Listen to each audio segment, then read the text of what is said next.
হ্যাঁ, তুমি কালেমা পড়েছো, তোমার গুনাহ আল্লাহ মাফ করে দিয়েছেন।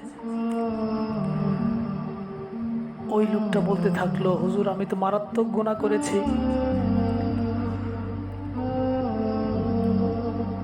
ওই ব্যক্তি ঘটনা বর্ণনা করতে থাকলো। সে বলল, আমার একটা কন্যা সন্তান হয়েছিল। সেই কন্যা সন্তানকে আমি বেড়াতে যাব বলে তাকে নিয়ে গেলাম, তাকে বুঝতে দেই নাই।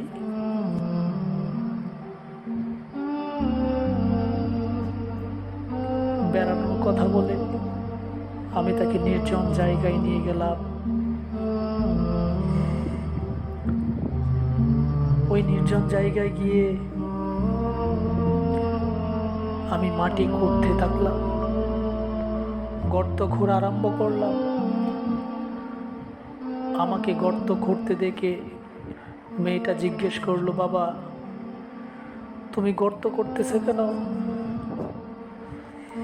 মেয়ে তো জানে না আমি তারই জন্য গর্ত করতেছি।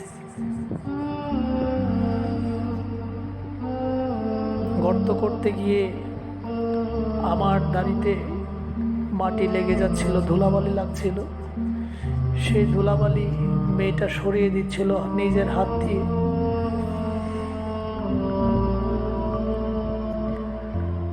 আর বলছিল, বাবা তুমি এত কষ্ট করতেছো কেন? আমার যখন গর্ত করা শেষ হয়ে গেল, তখন আমি তাকে একটা দড়ি দিয়ে বাঁধতে শুরু করলাম। দড়ি দিয়ে যখন বাঁধতে শুরু করলাম, মেয়েটা তখন বুঝতে পারলো। মেয়েটা বলল, বাবা আমি তুমি আমাকে বাঁধতেছে কেন? আমি জীবনে তোমার পরিচয় দিব না, আমাকে ছেড়ে দাও। আমি মেয়েটাকে বাঁধলাম, বেঁধে গর্তের মধ্যে ছুঁড়ে ফেলে দিলাম। তারপর মেয়েটা গর্তের মধ্য থেকেও বলতেছে যে, বাবা আমাকে ছেড়ে দাও, আমাকে বাঁচতে দাও, আমি তোমার পরিচয় দিব না। আমার মনে দয়া আসে নাই। আমি একটা বড় পাথর উঁচু করে মেয়েটার বুক লক্ষ্য করে মারলাম। আর গর্তের মধ্য থেকে আওয়াজ আসলো, আব্বা।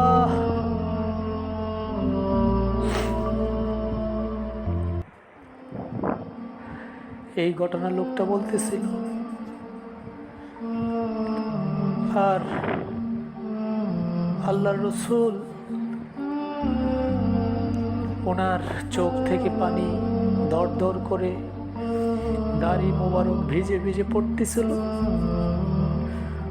হুজুর বললেন যে মানুষও এরকম করতে পারে।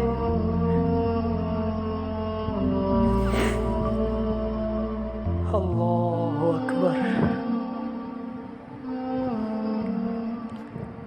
সেই গর্তর মধ্য থেকে এই যুগে, আয়েমে জাহিলিয়াতের যুগে,